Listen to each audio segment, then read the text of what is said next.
front and record, and then they just share the video with everybody. So if you guys want to do something like that, that's A-okay with me. You had a question? Yes, on the schedule for 567, it says that you have a day off on Thursday. You're looking at the old one, not the new one. That was changed to align so that 2 p.m. and 6 p.m. are now doing the same thing on this Thursday. If you look in Canvas right now, Yeah. Is it the schedule that's here? I can't see your phone from here, but I know Dr. Vandegeer changed the schedule on Canvas for 2 p.m. because it used to be a day off at 2 p.m. and it made it so that 2 p.m. and 6 p.m. both had the same lecture on Thursday. So well, since we've already started, I might as well address that first. So this part of the semester that we're coming to, when we added the second section, one of the difficulties in having 2 sections for us was equipment limitations. We only had a certain number of ultracentrifuges, 1, and since we do 48-hour spins, that meant that we could not use the same ultracentrifuge if we were doing the same thing in both days. We have a limited number of glass plates and spacers and stuff like that the company went out of business, and we didn't want to have to buy like whole completely different sets for a second section, which probably will not happen most of the time, we hope. So to handle that problem, what we did is we offset some of the experiments. So some people are going to be doing the plasmid prep this week. Some people are going to be doing, or next week, some people are going to be starting the GST-SH2 experiment next week. So if you are a 2 p.m. class, don't talk to somebody from 6 and say, what are you doing? Because they're going to be doing something completely different, and vice versa. There will be days when one class has a day off and the other class does not have a day off, and they get a day off later. And I will say, I think the 2 p.m. class gets an extra day off compared to the 6 p.m. just because we had the schedule packed tight for 2 p.m., but when we had to change things around, we no longer had the ability to do everything in the same order, just offset by a week because of equipment and the way things worked out. So, so make sure you're talking to someone from the same section when you're talking about that stuff. I will keep trying to communicate and send messages and reminders of what we're doing in upcoming labs. So in the coming week, you're finishing up the aldolase experiment on Tuesday, and then on Thursday, I'll be lecturing to both sections about the GST-SH2 and tissue culture. So even though you're not using the 6 p.m. is not using GST, oh sorry, the 2 p.m. is not using GST-SH2 till much later, you're getting the lecture earlier, and the 6 p.m. is getting it right before they use it. So there's no exam on DNA until the very end of the DNA section, when everyone will have had all the same information, just in a different order. Now questions, yeah? Yes, our exams are the same. I'm sorry? Our exams are the same, right? Your exams are the same. Your exams are going to be on a Monday. You're still going to have Monday lectures together. So I tried to arrange it so that the Monday lectures are things that everyone's going to do, and just to have a good Monday lecture schedule, and then putting different things in on Thursdays and during the weeks and stuff like that. So some changes, particularly for the 6 p.m. people, but more questions. Okay. So this is the lecture on the plasmid prep experiment, and the plasmid prep experiment starts on page 74. So please make a note of it that it's on page 74. So plasmids are what we use in recombinant DNA. Plasmids are circular, self-replicating, double-stranded DNA pieces that have an item, have to have at least one gene that makes them essential to keep around. So in this case, of the one I'm showing you, has an ampicillin resistance gene. So if you are growing up bacterial cells, in the presence of ampicillin, a normal bacterial cell is going to die. This is why if you have a bacterial infection, doctors give you ampicillin to kill the bacteria. But if it has a plasmid in it that contains an ampicillin-resistant gene on it, the presence of this plasmid allows the plasmid to survive in the bacterial cell. Now, restriction enzymes in plasmids, restriction enzymes will cut double-stranded DNA, well, not just in plasmids, in any DNA. Restriction enzymes will cut double-stranded DNA at specific sequences that are recognized by that particular enzyme.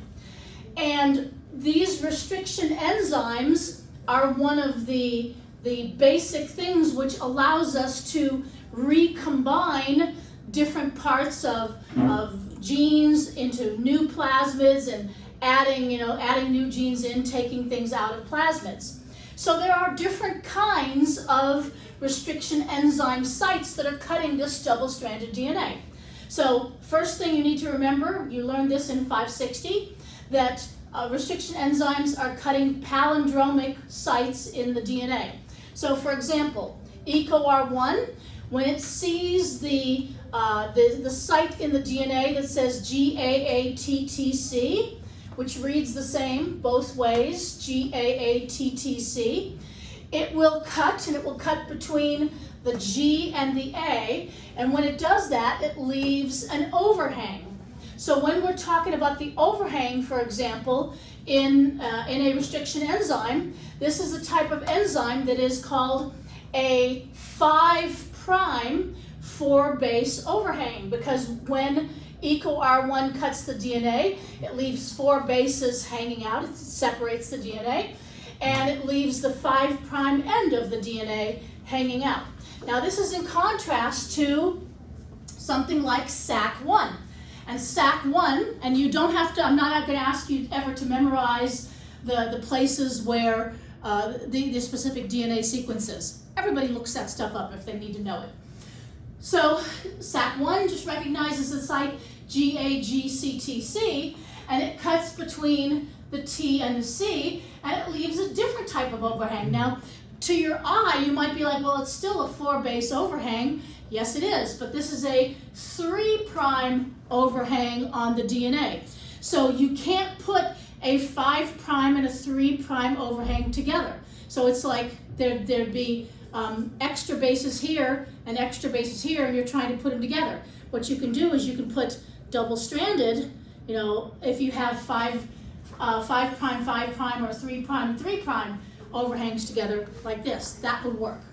So you have to be aware of what kind of an overhang is my restriction enzyme going to leave behind, and is there a site that I can blend it to? Because there are other palindromic sequences that are cut by other restriction enzymes that might even leave very similar overhangs.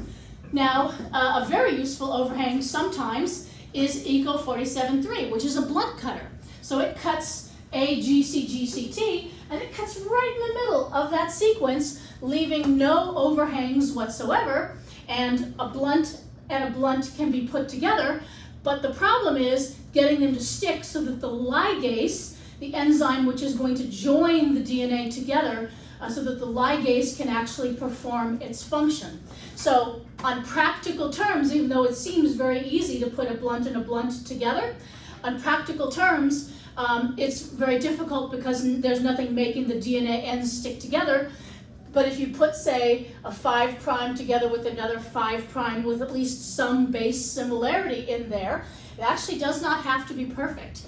So you might have, a TA or something like that would be on both sequences. And even though it only has 50% complementarity, you can still get it to stick long enough for the ligase to work. So you can put different sequences together in there. So, I won't go into how you're going to tell which one's which. That would be advanced. So ligase has trouble binding that one, but if there's at least some sticky ends, ligase can get in there and do its work.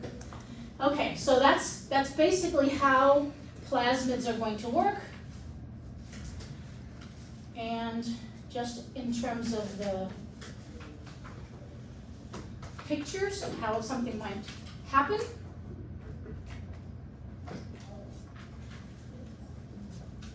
So just as an example, you can have a gene that you want to put into another plasmid. Some plasmids might have two different other genes you'd want in them. So in this case, the recipient plasmid has an ampicillin gene and a neomycin resistance gene, but the donor plasmid only has an ampicillin resistance gene. So we might want to take this gene right here and insert it into this plasmid where we have maybe a different promoter and an extra antibiotic resistance and things like that. Maybe some particular restriction enzyme sites that we can use. So what you can do is you can take the gene and you're going to cut the gene, in this case with EcoR1 and NOT1. Again, nothing to focus on at exam level questions or anything like that, just an example. You cut your gene with those restriction enzymes, and you cut the recipient plasmid with the same restriction enzymes, EcoR1 and NOT1, so that you have the same ends weighting. And you isolate this gene, and you isolate the cut plasmid, and you mix them together with ligase, and ligase will then put the gene inside the desired plasmid. Now, how do you know that this has happened? So what we do, and this is all background, because all this was done before you'll even see the plasmid. So what happens is you have a plasmid with a particular antibiotic resistance gene on it. And you're going to mix that plasmid together with bacterial cells, and the bacterial cells need to have been made receptive to taking in a plasmid. There's different ways of making bacterial cells receptive to taking in a plasmid. One way that people do is they'll do a huge jolt of electricity across the bacterial cells. So you put the bacteria inside something that looks a lot like a cuvette, except instead of having plastic sides, it has metal sides. It's a particular instrument, and it jolts a huge amount of electricity across those cells, and the cell is sort of shocked, and it opens up its pores, and when it opens up its pores, then the plasmid can sort of sneak into the cell. It doesn't happen all the time. It happens with a certain low percentage, maybe 1% or less of the time, those cells will take up a plasmid. Another thing you can do is you can use certain chemicals. You can mix bacterial cells with calcium chloride. And when you mix bacterial cells with calcium chloride, it can sort of cause the plasmid to precipitate down, and you mix this precipitated plasmid with these bacterial cells, and the precipitated plasmid tends to stick onto the bacterial cells, and again, in a certain small percentage of the time, probably one in a million if you're lucky, but you have a lot of bacterial cells in there, a lot of bacterial cells, even in a small amount. So maybe 1 in a million times you get that plasmid to go into the bacterial cells, and then you're going to plate out those bacterial cells onto a plate that contains ampicillin. Because remember, our plasmid has an ampicillin resistance gene in it. So only the bacterial cells, which contain the plasmid that has the ampicillin resistance gene, only those bacterial cells are going to be able to survive on a plate containing ampicillin. So basically, you're doing mechanical manipulations with different types of enzymes to put your DNA together, getting your DNA into a cell, getting your DNA onto a plate, and then you're sure, and you sequence and stuff to make sure that that's the one you want. So all this was done for you ahead of time. So when you get the plasmid, you're going to have a plasmid with an ampicillin gene that's already been grown on LB amp plates. So you're not doing that part of the experiment, but it's important that you realize the kinds of things that are done before you get the plasmid.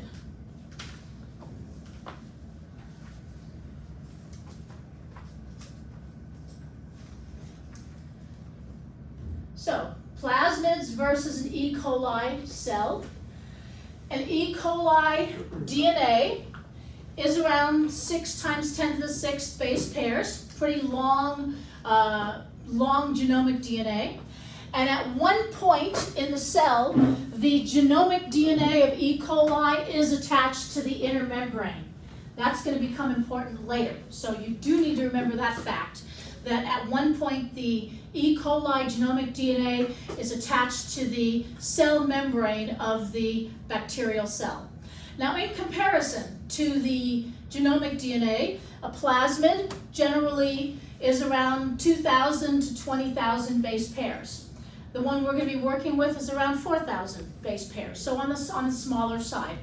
But there are larger plasmids, and you can even take a smaller plasmid and put a large gene into it to make it larger.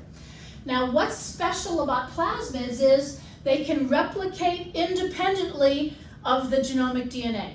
As long as there is polymerase in the cell, and this is going to, again, become important later, as long as there is polymerase in the cell, these plasmids can replicate independently, and a plasmid would contain perhaps a non-essential gene under normal growth conditions. So if you're just growing bacteria in some LB, bacterial growth media, it might not matter to the cell whether there's a plasmid in there or not.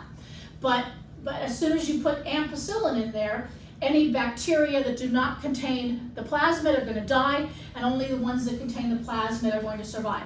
So non-essential under normal growth conditions, but under stringent growth conditions, it will force it to have a plasmid to survive. Now, ampicillin resistance is not the only gene that's on a plasmid. There are genes which allow plants, because plants have plasmids also, there are genes which allow plants to grow in high salt type soil. There are different antibiotic resistance genes. So basically, it's just going to have some type of gene on that plasmid which is going to allow growth under stringent conditions. Now, I talked about restriction enzymes. One of the things that we do in choosing which type of restriction enzyme to use is say, well, how many bases does it recognize? So if you have a 4-base recognition site, GATC, for example, it can be fairly common. You have 4 bases, you have G's, A's, T's, and C's, and you have an enzyme that's recognizing 4 bases. So once every 256 base pairs on average, the sequence GATC will occur. But if you have a 5-base recognition site, or 4 to the 5th, again 4 because they're G's, A's, T's, and C's, so 4 different possibilities. 4 to the 5th, that happens once every 1,024 bases. If you have a 6-base recognition site, it's going to happen once every 4,096 base pairs. So if you're looking at a engineered plasmid, and most of the plasmids used in biotech today are specifically engineered plasmids, they want them to be as useful as possible. So what they have in the plasmid is called a multiple cloning site. So normally plasmids have engineered into them as part of their sequence, and you saw a little bit of that when you saw like the EcoR1 not one site where you had a couple of restriction enzyme sites all right next to each other. So plasmids used in biotech today generally have a multiple cloning site with a whole bunch of restriction enzyme sites, one after the other, and most of them are 6-base or even 8-base recognition sites, so that you have maybe only one of those in the entire plasmid. And particularly for the 8-base recognition site, it's even rarer, so they can put one in, or they can change a recognition site to engineer it in. because if you're trying to clone a particular thing into, say, your not one site, you want to make sure you're only cutting the plasmid once if you're going to put a gene in there. Yeah? So if I'm understanding correctly, let's say I have a theoretical restriction enzyme that has a recognition set of 4. Yes. That means that theoretically that enzyme is going to be able to cut 1 4 repeating base out of 256. On average, on average, yeah. So what that means is if you have a plasmid that's 4,000 bases and you only are looking at a 4 base recognition site, you're going to have a whole bunch of them in your plasmid, and so a restriction enzyme that only recognizes 4 bases is pretty useless. But the 6 base recognition sites are much more useful. 6 and 8 base are mostly what's used in biotech when they're working with plasmids. More questions on that? Okay. So, you know, when we talk about plasmids, I just wanted you to realize that's why, you know, they're choosing the ones they're choosing. Okay, so turn to page 74 of your lab manual. Preparation of plasmid DNA. And if you're looking at page, well, at least 74 in my manual, you might be 1 page off. So the first thing you're doing on the first day of the experiment is you're going to be preparing the L broth that the bacterial cells are going to grow in. And to prepare this growth media, you're going to be mixing 10 grams of sodium chloride, because we need sodium chloride whenever we're growing living objects. Why do we need salt?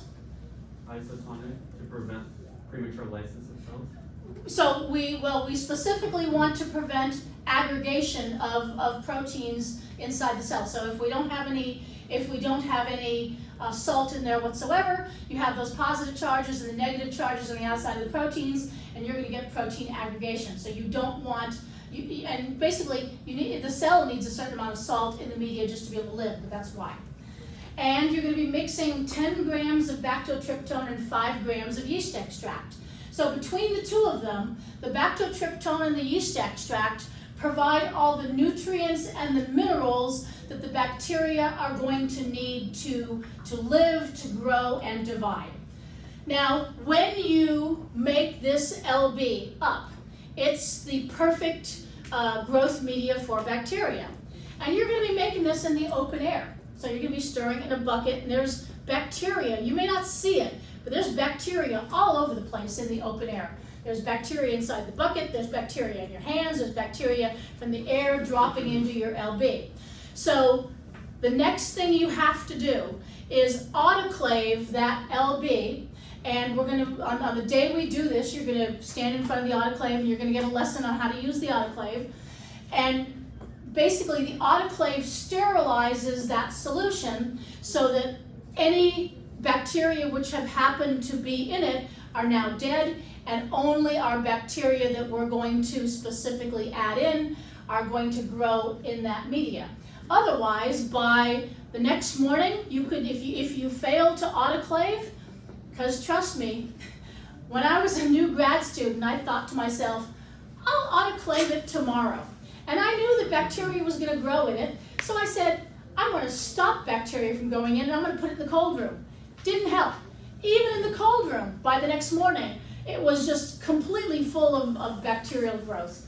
So you really do have to grow the bacteria, you have to autoclave the bacterial media right away to prevent bacterial growth. It happens incredibly quickly. So you're going to be autoclaving it. We have a TA who's going to be taking it out of the autoclave for you. And then I'm just going to be showing everybody how our TA is going to start a glycerol stock the next day. So, talking about glycerol stocks. A glycerol stock is bacteria. Come on, focus. A glycerol stock is bacteria that has grown and is mixed in a 1-to-1 ratio with sterile glycerol.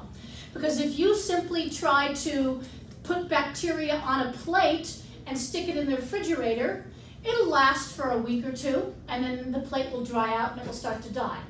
And then maybe you think, I'm going to get fancy, and you start to wrap parafilm around your plate. Okay, you might be able to keep that plate for a month or two, but then your sample will go bad. So people want to store bacteria for longer term. So what they do is a glycerol stock, where they take sterile glycerol and mix it with an actively growing culture of bacteria. And when they do that, when they mix it together, they put it in a -20 freezer, non-frost free. Because in a frost-free freezer, like most of you have at home, how it gets frost-free is it regularly cycles above 0 degrees to melt the ice. Well, if you're cycling your samples above 0 degrees, whether bacterial samples, whether your enzyme mixes, cycling them above 0 degrees kills them. Kills them, within a certain period of time. So you have to have them in a non-frost-free freezer, which is why if you're in the biochem lab, generally most labs that work with bacterial stocks or enzymes have a freezer with a whole bunch of ice inside of it, just to be able to keep all of their enzymes and stocks in so they don't go bad. Okay, so when you add your glycerol stock to a new sample, there's going to be a lag time before it starts to grow. It's been in hibernation, it's been in stasis, and it will take it a little while until it sort of wakes up and goes, oh, there's new media around me. So initially there's going to be a lag time in growth. And the lag time, might be a couple hours, might be overnight, but we don't have to worry about that too much, because we have a TA, and our TA is going to be starting an overnight stock for us. So when our TA, great, both of them are dead. When our TA starts the overnight culture, she takes the glycerol stock, puts it into a small amount of LB, and grows it up overnight. That takes care of the lag phase. So now it's pretty actively growing when you will see it the next day. And so when you see it the next day, you're going to be adding a certain amount of bacterial cells to a big bottle of media. You're going to be adding a small volume to a big bottle of media, and you're going to be monitoring growth of it. So that's going to be when it's in log phase. It's logarithmically growing. And you're going to, as part of the experiment, you're going to be taking data on that. You're going to say, what time did I add my sample? And note, we're going to have you guys come in an hour before lab time. Just one person from the group is going to come in an hour before lab time. It'll take about 5 minutes, and you're just going to add your sample to the bottle. Because the most boring part of the entire day is around the first hour and 15 minutes, hour and a half, after you've added your sample to the bottle, where it's starting to grow so that you can get a good reading on the spectrophotometer. So by having everyone come in an hour before class officially starts to add it, you're getting that hour to an hour and a half out of the way. And when you take your first sample, you should see some decent growth. Generally, maybe at least 0.1, sometimes 0.2 on the spectrophotometer. So you're going to be monitoring the growth. You're going to say, how long since I added it, how many minutes, and what is the absorbance, and you're going to be plotting the log of the absorbance. So theoretically, the log of the absorbance versus time, you should be in logarithmic growth. Reasons for not being in logarithmic growth might be you put the cap on the bottle too tight so you're not getting air to your bacteria. Or maybe you don't have it in perfect growing conditions at 37 degrees in the incubator, because you're in a group of, there's 6 groups, that are opening and closing the lid of the incubator all the time. Or maybe you took your bottle out of the incubator and left it sitting on a cold countertop, so now the whole bottle is less than 37 degrees. So all these kinds of things can impact the logarithmic growth. So we're going to be asking you to chart the growth of your bacteria and tell us whether it was logarithmic growth or slower than expected, etc. If you were to keep growing your sample, eventually you would get into what's called stationary phase of the bacterial cycle. And stationary phase is where it's starting to run out of nutrients. It no longer has enough nutrients to be actively growing. Not dead yet, just sort of waiting around for its next meal. But if you don't put new LB in, or you don't rescue it somehow, eventually it will start to die, because all living things need an infusion of nutrients at certain points. So lag, log, stationary, and death growth phases of bacteria are up there, and in the death phase, the number of cells actually is going to drop because they are starting to lyse open. So, as I said, we're going to be just monitoring them in log phase, and we're going to be adding a chemical before it reaches stationary phase to stop the growth, and I'll be talking about that in a little while. But one of the chemicals that we're going to be adding is ampicillin. I've talked about how you need to have an ampicillin-resistant gene on your plasmid, because we're going to be growing it in the presence of ampicillin. Our TA, when our TA grows our overnight stock from the glycerol stock, there will be ampicillin, in that bottle. Now, ampicillin is going to inhibit cell wall biosynthesis by ruining the peptidoglycan cross-linking. So it affects the peptidoglycan cross-linking, and because peptidoglycan cross-linking is important for cell wall structure, the bacteria will not have intact cell walls and be very, very subject to basically just breaking open. And so by adding ampicillin to a culture of bacteria, you are ensuring that only the ones that have the ampicillin resistance gene will survive. Now, how does this ampicillin resistance gene work? Well, the ampicillin resistance gene codes for beta-lactamase. So codes for a molecule called beta-lactamase. And this is a beta-lactam ring right here. And so beta-lactamase will cleave the, beta-lactamase codes for an enzyme which destroys the beta-lactamase ring of ampicillin. So this is the business end of the ampicillin that is needed to kill the bacterial cells. And any bacterial cells which contain ampicillin resistance contain a beta-lactamase gene. That beta-lactamase gene cleaves the beta-lactam ring and destroys the ampicillin.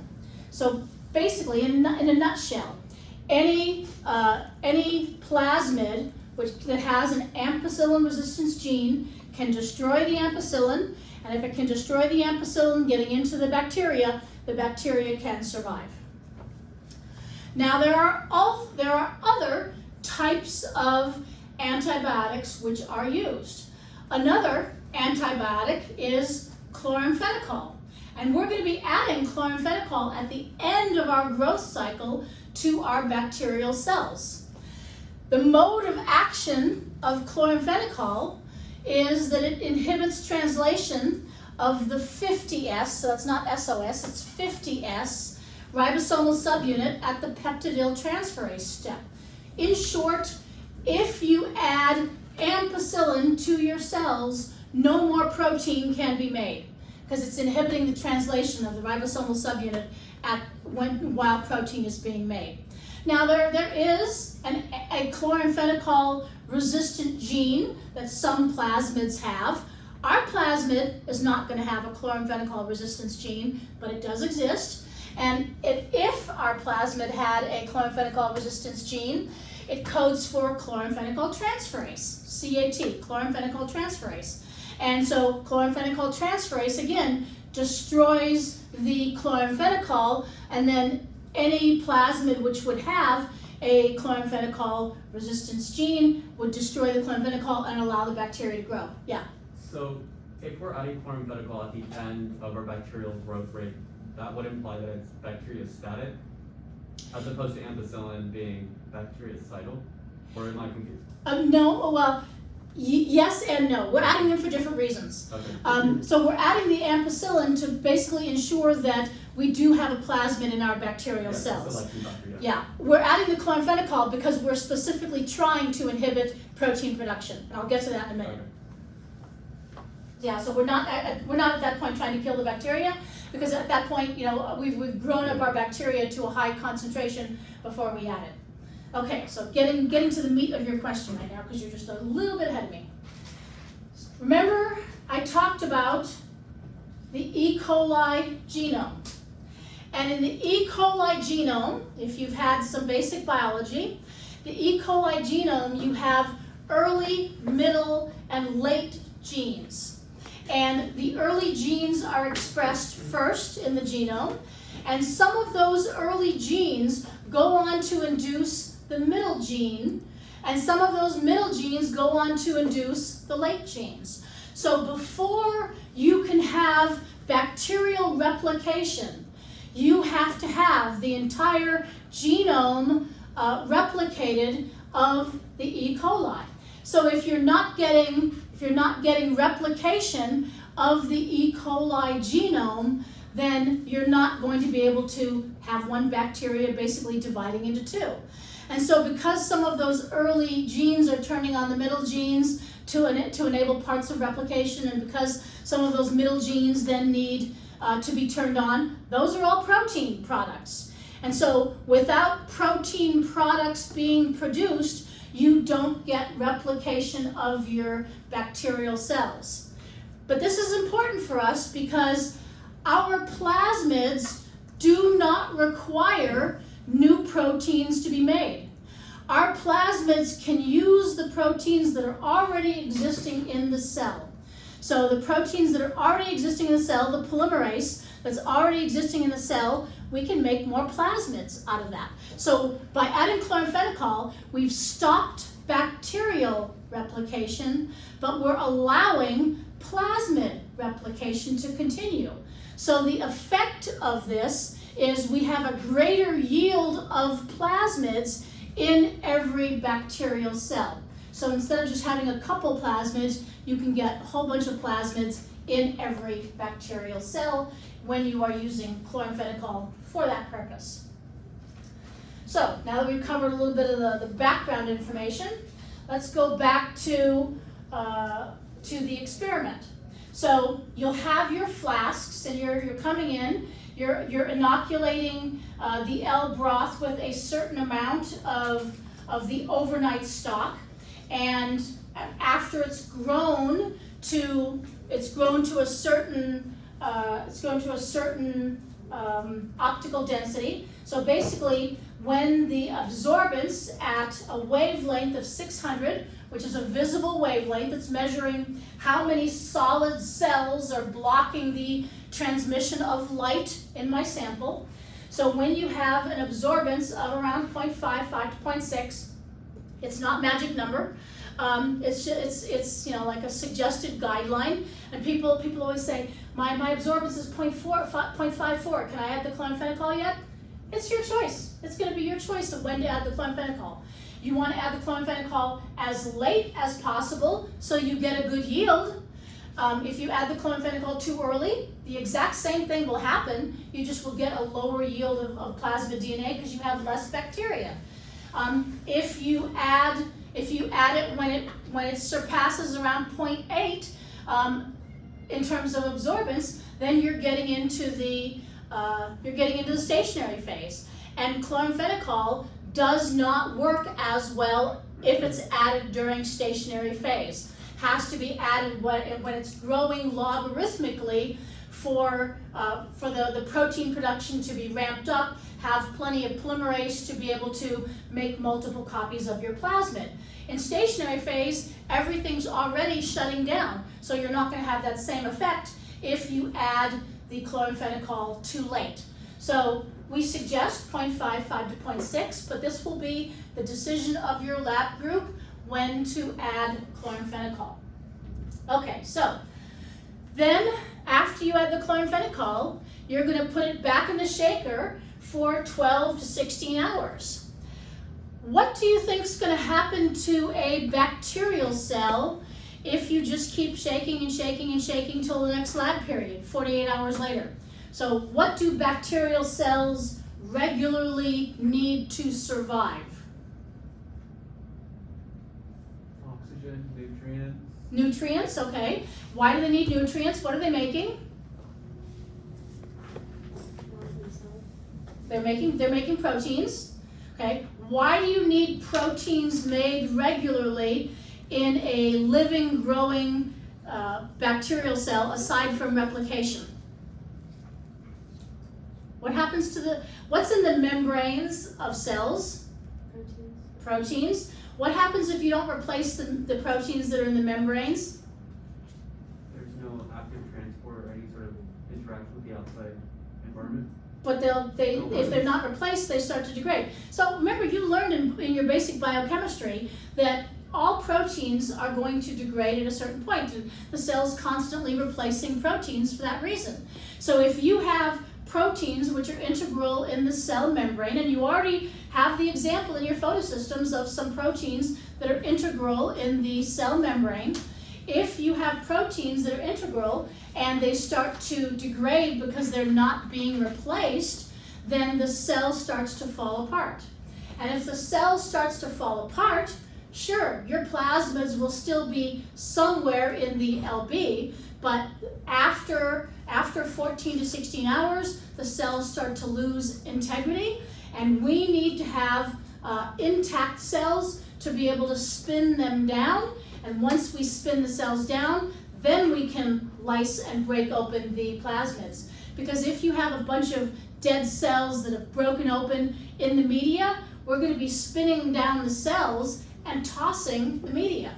So you have to make sure that your cells are still intact, which is why there's a 14 to 16 hour time frame after you, or 12 to 16 hour time frame after you add chloramphenicol, before you need to make sure you've started to spin down the cells, and then you stick them in the freezer till the next class period.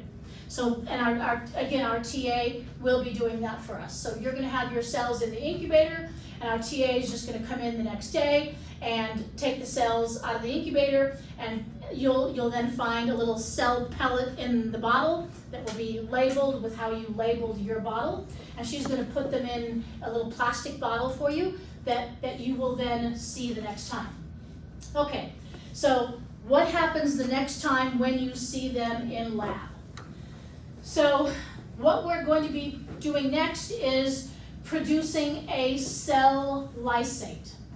And to make a cell lysate, we need to get rid of the cell wall and break open the membrane. Now, we need to get rid of the cell wall first, but we want to make sure that we don't break open the membrane until we're ready for it to break open. So the first thing we're doing is we're bringing them up in a sucrose tris solution. And so you should remember from your earlier lectures that the sucrose tris solution, sucrose, so it's isoosmotic, so we're not breaking open that membrane too early, and tris, so we have a nice medium pH, and tris is a buffer, so we have a nice, pH 7.4, so that the cells are still, surviving in there, and it's not lysing them too soon. And then you're going to be adding lysozyme. So lysozyme is a chemical which will degrade the cell wall. It degrades that peptidoglycan layer of the cell wall, it breaks it up, and it starts exposing the membrane. But we haven't broken the membrane open yet because we still have it in that sucrose solution. So the lysozyme is basically getting rid of the cell wall for us. We don't need to get rid of the cell wall entirely, we just need to poke some holes in it. So that's why in the protocol, it just has you putting in a certain amount of lysozyme, swirling it in an ice bath for about 8 minutes. 8 minutes is enough to poke some holes in that outer peptidoglycan cell wall layer. And then right before we break it open, we're gonna add EDTA. And EDTA, you'll remember, is a chelator of divalent cations. And what uses divalent cations that could potentially be detrimental to our DNA. Not proteases, but DNases. So DNases, there's a lot of proteases and DNases in the cells, and DNases also need, in addition to the proteases, needing divalent cations. So we're going to add EDTA, and it's going to chelate all those divalent cations, so the DNases will be non-functional. And at that point, we can add Triton solution, and Triton is a detergent. You learned about detergents earlier in the semester, and it's a fairly gentle detergent. So having that Triton in there, you're just then gonna spin it, you're gonna swirl it around with the Triton solution in there, and then you're going to spin it in the SS34 tubes, and you're gonna spin it for around an hour. During that hour period, when you spin it, after the hour period, you're gonna have a pellet, and in that pellet is the membrane material. And remember I said that the genomic DNA is attached to the E. coli membrane at one point. So this means that if you're spinning down the cell membranes, you're also spinning down intact genomic DNA. Not plasmid DNA, but intact genomic DNA.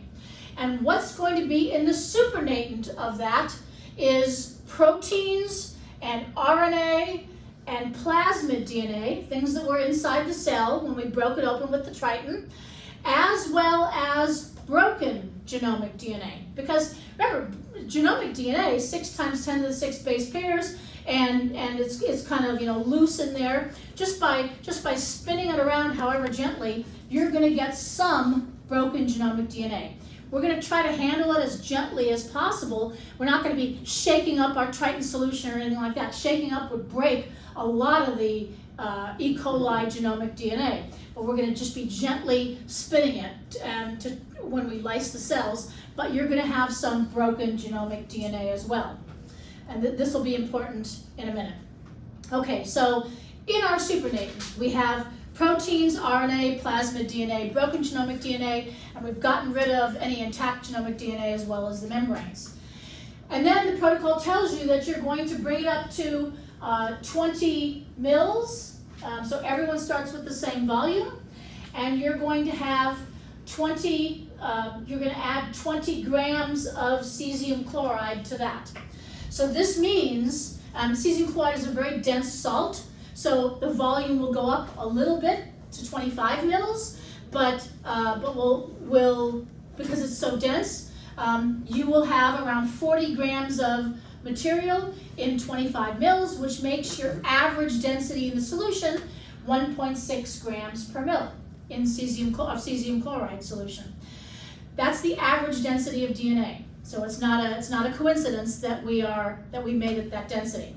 So then we're going to spin spin it in a tube to set up a gradient. So cesium chloride, when you're spinning it, we're setting up an isopycnic cesium chloride gradient. So remember in the protein purification lectures, I talked about 3 different types of centrifugation. This is the 3rd type that you are using, the isopycnic cesium chloride density gradient. So we're going to be separating RNA and DNA and proteins based on their density. They have different densities. So when you have cesium chloride in there, when you spin it, the centrifugal force pushes it to the outside of the tube. So it goes to the bottom of the tube. So you get greater density towards the bottom of the tube, basically. Actually, it's going to be the side because it's going to be vertical, but it will just shift, as I talked about in the video, shift down. So when you look at your tube, the most dense will be in the bottom, the least dense will be in the top. And so cesium chloride is pushed to the bottom, and then diffusion pushes it back up, and so that whole process makes a gradient out of your cesium chloride. So proteins will have a density of less than 1.4. RNA has a density of around 1.8, and that's going to be the density at the bottom of the tube. So through this process, we are able to separate out proteins, RNA, and DNA. And the problem we have now is, how are we going to separate plasmid DNA from broken genomic DNA? Because right now, they both have exactly the same density. So the answer that we're going to use is we're going to add ethidium bromide. And next lecture, I will tell you how ethidium bromide is going to change the density of the DNAs so that we will be able to separate out plasmid DNA from broken genomic DNA.